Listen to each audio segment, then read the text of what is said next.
Francisco Cândido Xavier, Obreiros da Vida Eterna, quarto livro da coleção A Vida no Mundo Espiritual, ditado pelo Espírito André Luiz. 13º capítulo, primeira parte, Companheiro Libertado. Depois de vários preparativos, principalmente ao lado de Cavalcante, que piorara após a intervenção cirúrgica, Jerônimo articulou providências referentes à desencarnação de Dimas, cuja posição era das mais precárias. De manhãzinha, após entender-se com a irmã Zenóbia quanto à localização do primeiro amigo a libertar-se dos laços físicos, o assistente convidou-nos ao trabalho. Compreendia mais uma vez que há tempo de morrer, como há tempo de nascer. Dimas alcançara o período de renovação, e por isso seria subtraído à forma grosseira, de modo a transformar-se para o novo aprendizado. Não fora determinado o dia exato. Atingira-se o tempo próprio. Recordando, contudo, meu caso particular e sequioso de elucidações construtivas, ousei interrogar nosso orientador, enquanto regressávamos ao círculo carnal pela manhã. Prezado assistente, indaguei, releve-me o desejo de saber particularidades do serviço. Poderá, todavia, informar-me se Dimas desencarnará em ocasião adequada? Viveu ele toda a cota de tempo suscetível de ser aproveitada por seu espírito na crosta da terra? Completou a relação de serviços que o trouxera ao renascimento? Não, respondeu o interpelado com firmeza. Não chegou a aproveitar todo o tempo prefixado. Considerei levianamente, terá sido como fui suicida inconsciente? Penetrei nossa colônia nessa condição, e antes de obter a graça do refúgio renovador, experimentei acerbos padecimentos. Enunciando tal apreciação, ponderava sobre a tarefa especial de socorrê-lo. Razões fortes, de certo, motivaria o esforço que se levava a efeito, mas a informação do orientador desconcertava-me. Se o irmão referido não completara o tempo previsto ao roteiro de obrigações que lhe fora traçado, por que tamanha consideração? Mereceria um movimento excepcional de assistência individualizada? Que motivo impeliria a esfera superior a prestar-lhe tanta atenção? Jerônimo compreendeu, sem dúvida, a venenosa preocupação que me dominava o pensamento, mas absteve-se de longas explicações, confirmando simplesmente: Não, André, nosso amigo não é suicida. Mas acertado seria silenciar raciocínios suspeitos. Entretanto, meu inveterado instinto de pesquisa intelectual era demasiado forte para que eu me dominasse. Fixando algo confundido, tornei a perguntar. Mas, se Dimas não aproveitou todo o tempo de que dispunha, não terá também desperdiçado a oportunidade como aconteceu a mim mesmo? Meu interlocutor estampou no semblante leve sorriso e acentuou compassivo. Não conheço seu passado, André, e acredito que as melhores intenções terão movido suas atividades no pretérito. A situação do amigo a que nos referimos, porém, é muito clara. Dimas não conseguiu preencher toda a cota de tempo que lhe era lícito utilizar em virtude do ambiente de sacrifício que lhe dominou os dias na existência a termo. Acostumado desde a infância à luta sem mimos, desenvolveu o corpo entre deveres e abnegações incessantes.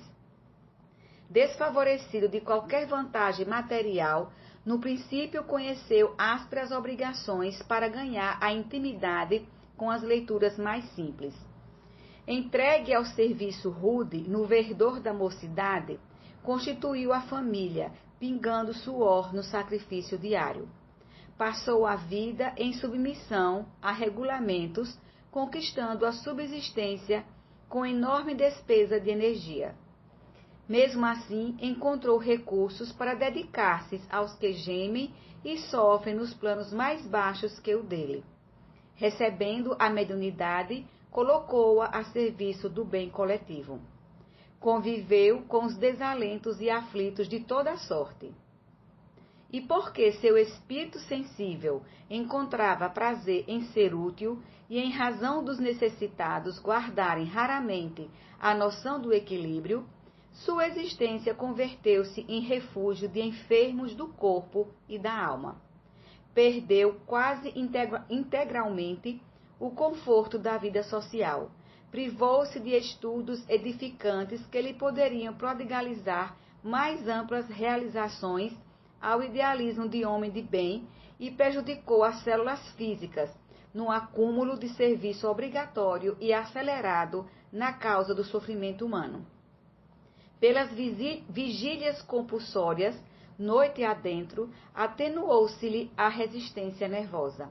Pela inevitável irregularidade das refeições, distanciou-se da saúde harmoniosa do estômago. Pelas perseguições gratuitas de que foi objeto, gastou fosfato excessivamente. E pelos choques reiterados com a dor alheia, que sempre lhe repercutiu amargamente no coração, alojou destruidoras vibrações no fígado, criando afecções morais que o incapacitaram para as funções regeneradoras do sangue. É verdade que não podemos louvar o trabalhador que perde qualquer órgão fundamental da vida física, em atrito com as perturbações que companheiros encarnados criam e incentivam para si mesmos. No entanto, faz-se preciso considerar as circunstâncias em jogo. Dimas poderia receber com naturalidade semelhantes emissões destrutivas, mantendo-se na serenidade intangível do legítimo apóstolo do Evangelho. Todavia, não se organiza de um dia para outro o anteparo psíquico contra o bombardeio dos raios perturbadores da mente alheia, como não é fácil improvisar cais seguro ante o oceano em ressaca. Cercado de exigências sentimentais, subalimentado, mal dormido, teve as reiteradas congestões hepáticas convertidas na cirrose hipertrófica, portadora da desintegração do corpo. Interrompeu-se o orientador e, como me sentisse fundamente envergonhado pelo paralelo que inadvertidamente estabelecera, Jerônimo acentuou. Segundo observamos, há existências que perdem pela extensão, ganhando, porém, pela intensidade. A visão imperfeita dos homens encarnados reclama o exame acurado dos efeitos, mas a visão divina jamais despreza minuciosas investigações sobre as causas.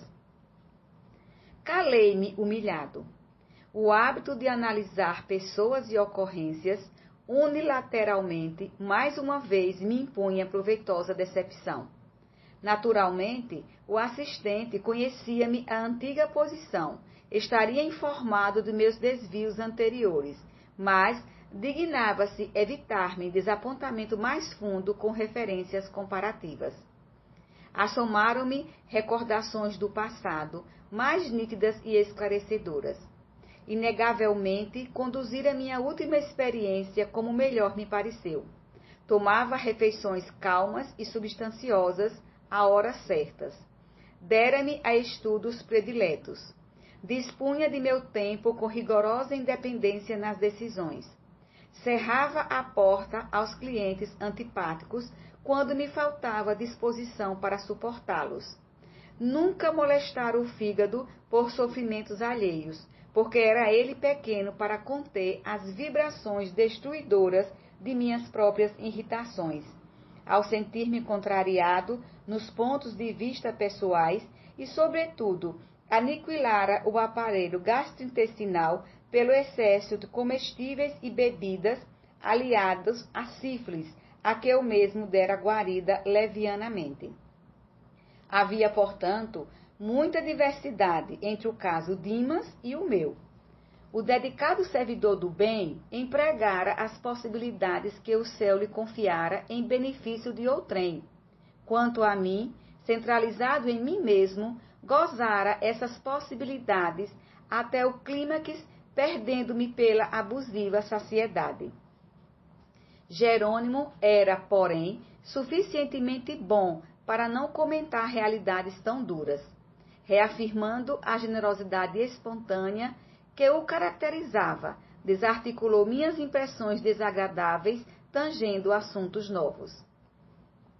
Em breve, chegávamos à residência do enfermo, cujo estado era gravíssimo. Alguns amigos desencarnados velavam atentos.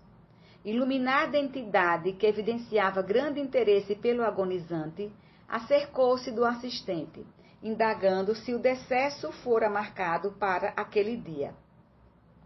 Sim, esclareceu o interpelado. A resistência orgânica terminou. Estamos autorizados a aliviá-lo, o que faremos hoje, alijando-lhe o fardo pesado de matéria densa. A interlocutora consultou ainda sobre a oportunidade de reunir ali alguns beneficiados da missão, cumprida pelo moribundo que lhe desejavam testemunhar carinhoso apreço no derradeiro dia carnal. Minha amiga compreende as dificuldades inerentes ao assunto, respondeu o nosso dirigente com gentileza. Se Dimas estivesse plenamente senhor das emoções, não surgiria inconveniente algum. Entretanto, ele permanece agora sob agitações psíquicas muito fortes. Conhece o fim próximo do aparelho carnal, mas não pode esquivar-se de súbito às algemas domésticas. Teme o futuro dos seus, conserva-se em total descontrole dos nervos e enlaça-se nas emissões de inquietude da esposa e dos filhos. Cremos ser inoportuna essa visita compacta, no decorrer das atividades da desencarnação, mesmo em se tratando dos melhores amigos do doente, para que se lhe não agrave o descontrole mental. Dimas poderá, não obstante, ser amparado pelo afeto dos que por ele têm afeição, logo se desfaça do corpo grosseiro.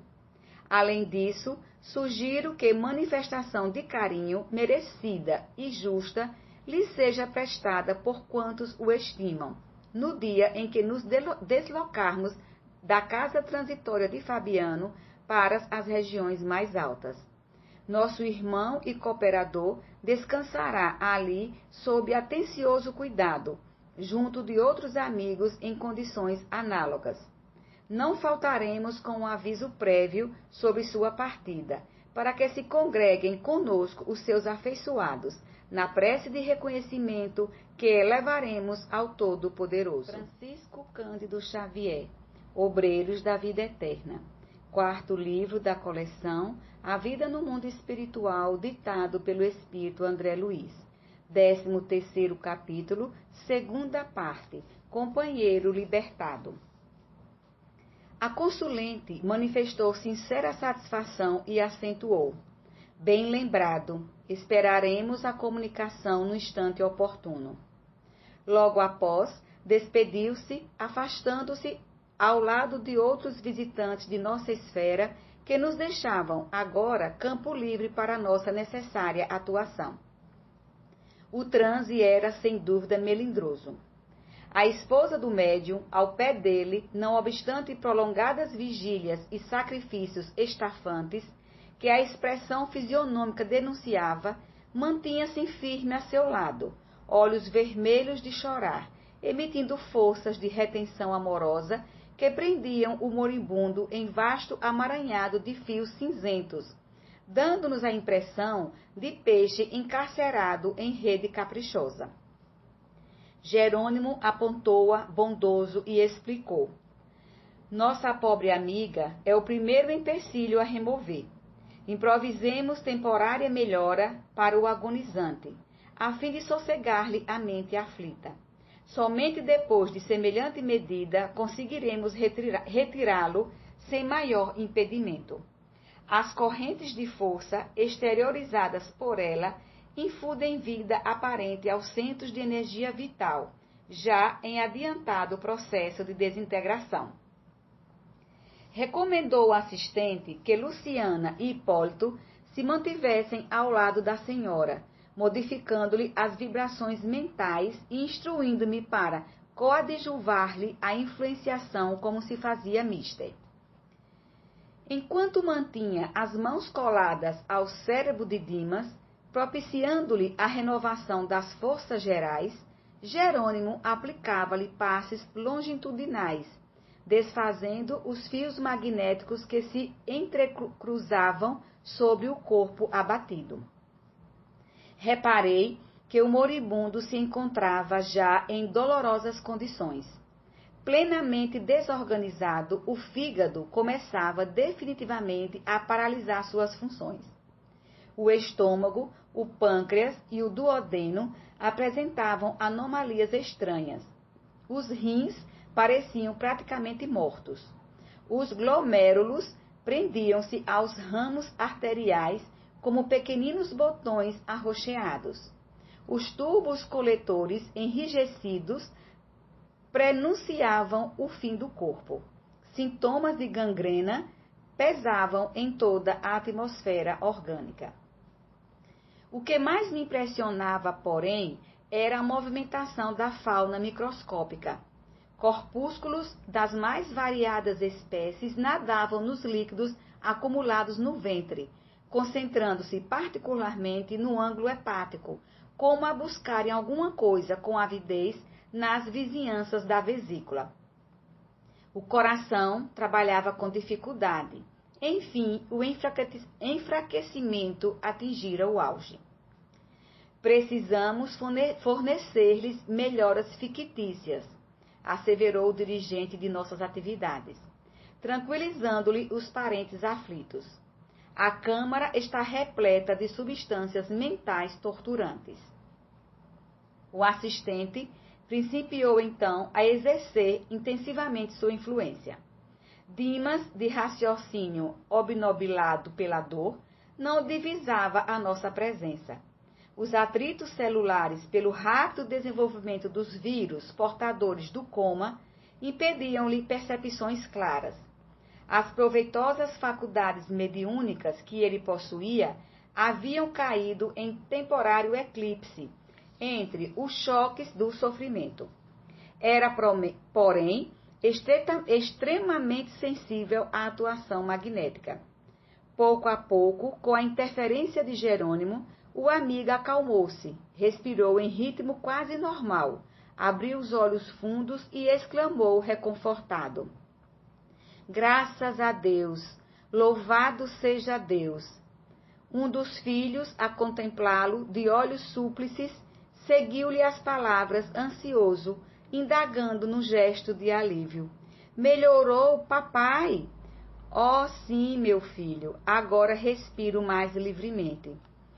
"Sente os amigos espirituais a seu lado?" tornou o rapaz cheio de fé. O enfermo sorriu algo triste e retrucou: "Não, quero crer que o sofrimento físico cerrou a porta que me comunicava com a esfera invisível. Mesmo assim, estou muito confiante. Jesus não nos desampara."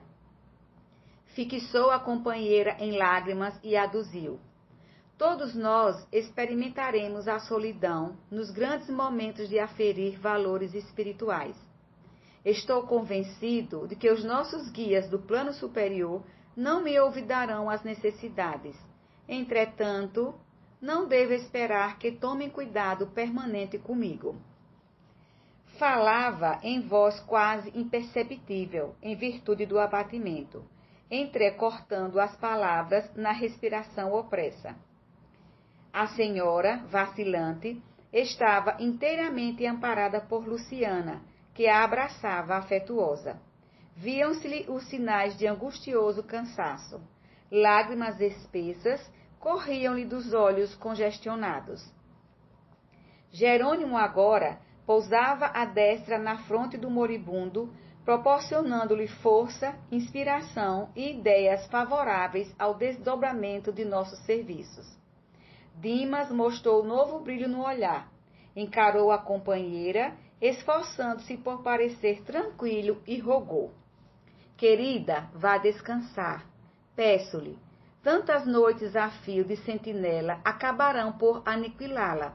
Que será de mim doente e exausto, se o desânimo surpreender-nos a todos? Fez mais longo intervalo e prosseguiu. Repouse a meu pedido.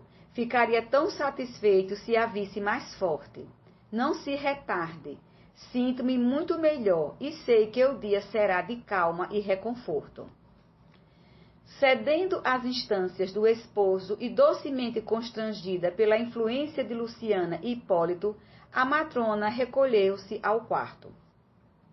Em vista das melhoras obtidas, houve expansão de júbilo familiar. O médico foi chamado.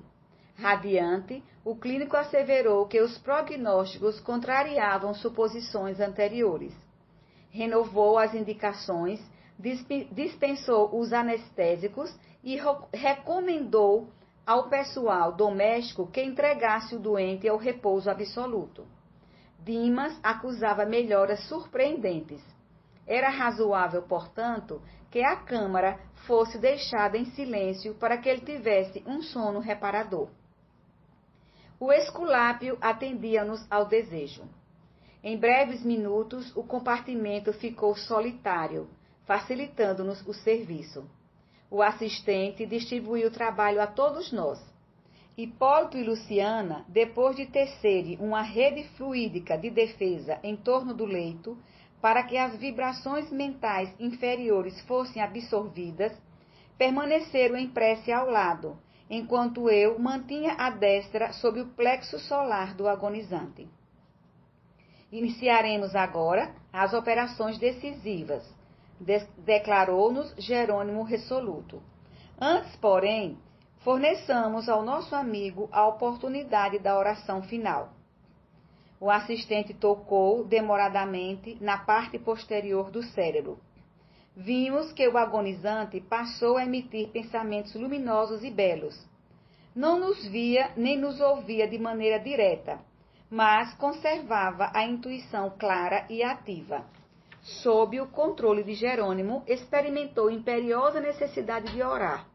E, embora os lábios cansados prosseguissem imóveis, assinalamos a rogativa mental que endereçava ao Divino Mestre.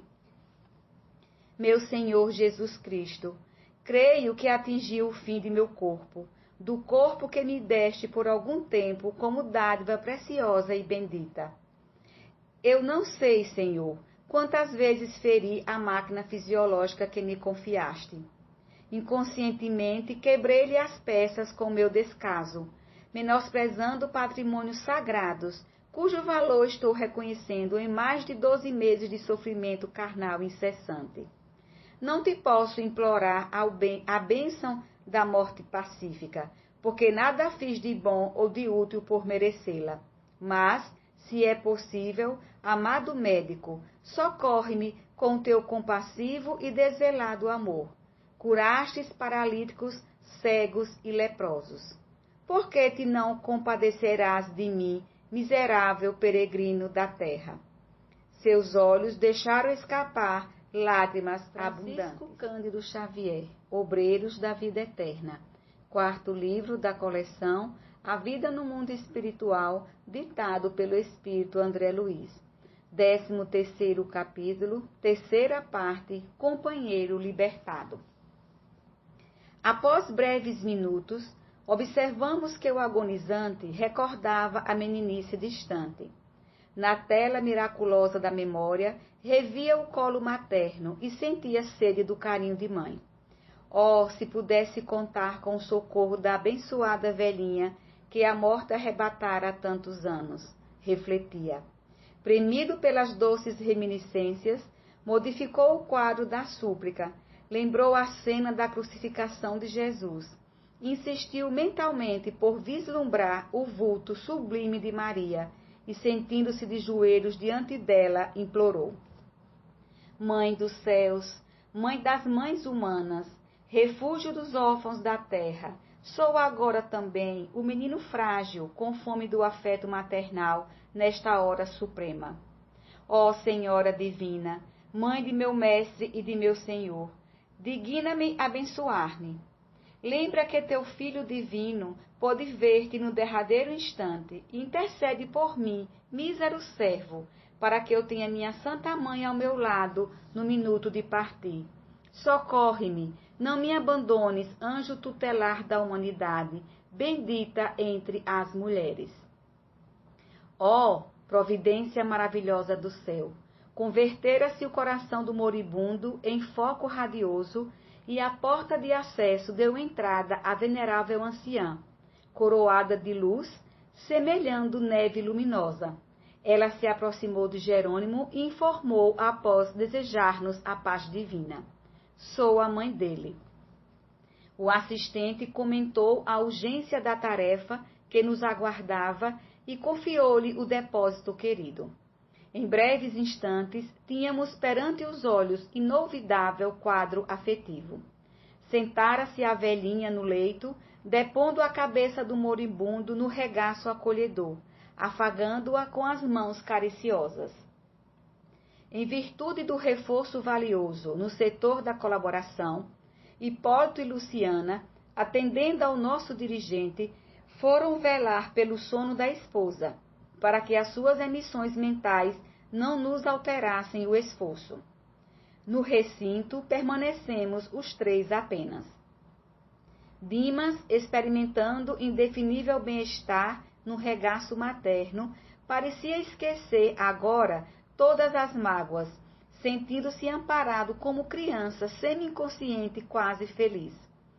Ordenou Jerônimo que me conservasse vigilante, de mãos coladas à fronte do enfermo, passando logo após ao serviço complexo e silencioso de magnetização.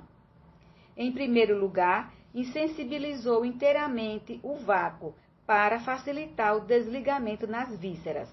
A seguir, utilizando passes longitudinais, isolou todo o sistema nervoso simpático, neutralizando mais tarde as fibras inibidoras no cérebro. Descansando alguns segundos, asseverou: não convém que Dimas fale agora aos parentes. Formularia talvez solicitações descabidas.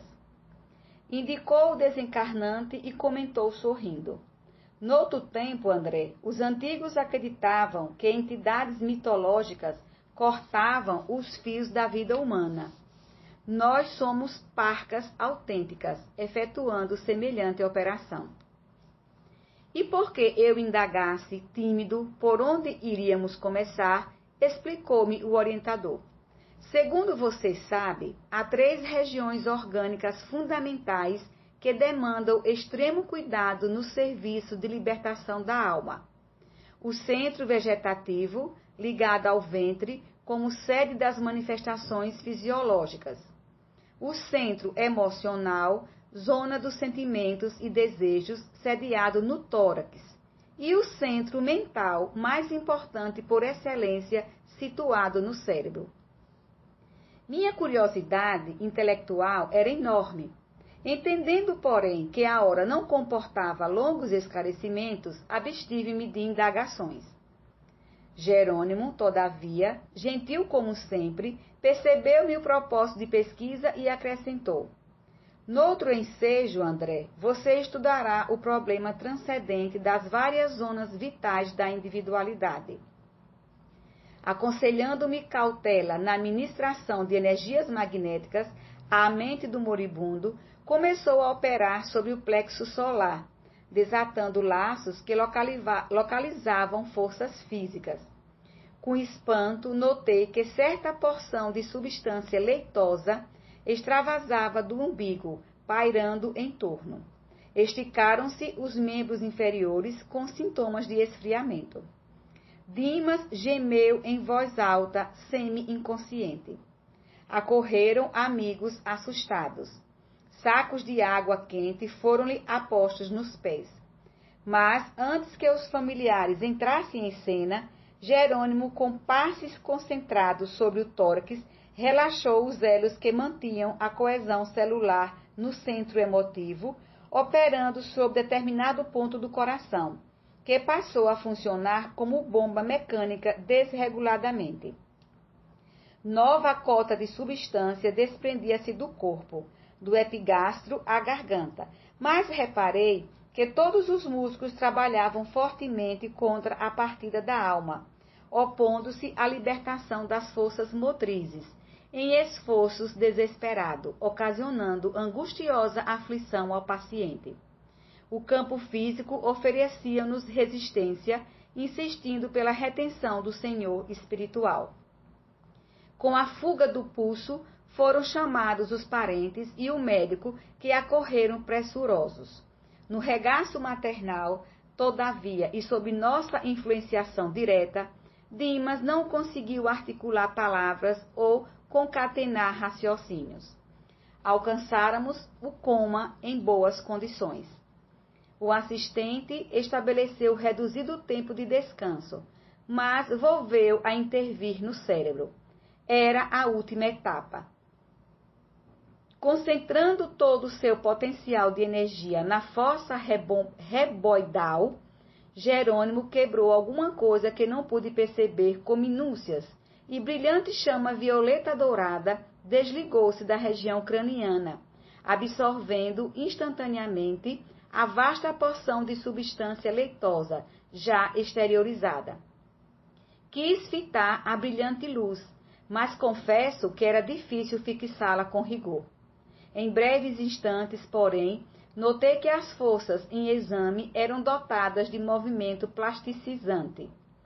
A chama mencionada transformou-se em maravilhosa cabeça, em tudo idêntica à do nosso amigo em desencarnação, constituindo-se após ela todo o corpo perispiritual de Dimas, membro a membro, traço a traço. E à medida que o novo organismo ressurgia ao nosso olhar, a luz violeta dourada, fulgurante no cérebro, empalidecia gradualmente, até desaparecer de todo, como se representasse o conjunto dos princípios superiores da personalidade, momentaneamente recolhidos a um único ponto, espraiando-se em seguida, através de todos os escaninhos do organismo perispirítico, assegurando desse modo a coesão dos diferentes átomos das novas dimensões vibratórias. Dimas desencarnado elevou-se alguns palmos acima de Dimas cadáver, apenas ligado ao corpo através de leve cordão prateado, semelhante a sutil elástico entre o cérebro da matéria densa, abandonado, e o cérebro de matéria rarefeita do organismo liberto. A genitora abandonou o corpo grosseiro rapidamente e recolheu a nova forma, envolvendo-a em túnica de tecido muito branco que trazia consigo. Para os nossos amigos encarnados, Dimas morrera inteiramente. Para nós outros, porém, a operação era ainda incompleta. O assistente deliberou que o cordão fluídico deveria permanecer até o dia imediato, considerando as necessidades do morto, ainda imperfeitamente preparado para desenlace mais rápido. E enquanto o médico fornecia explicações técnicas aos parentes em pranto, Jerônimo convidou-nos à retirada, confiando, porém, o recém-desencarnado àquela que lhe fora desvelada mãezinha no mundo físico. Minha irmã pode conservar o filho à vontade até amanhã, quando cortaremos o fio derradeiro que o liga aos despojos antes de conduzi-lo ao abrigo conveniente. Por enquanto, repousará ele na contemplação do passado, que se lhe descortina em visão panorâmica no campo interior. Além disso, acusa debilidade extrema após o laborioso esforço do momento. Por essa razão, somente poderá partir em nossa companhia, findo o enterramento dos envoltórios pesados, aos quais se une ainda pelos últimos resíduos. A anciã agradeceu com emoção e, dando a entender que lhe respondia às arguições mentais, o assistente concluiu: convém montar guarda aqui, vigilante, para que os amigos apaixonados e os inimigos gratuitos não lhe perturbem o repouso forçado de algumas horas. A mãe de Dimas revelou-se muito grata e partimos em grupo a caminho da fundação de Fabiano, de onde nossa expedição socorrista regressaria à crosta no dia seguinte.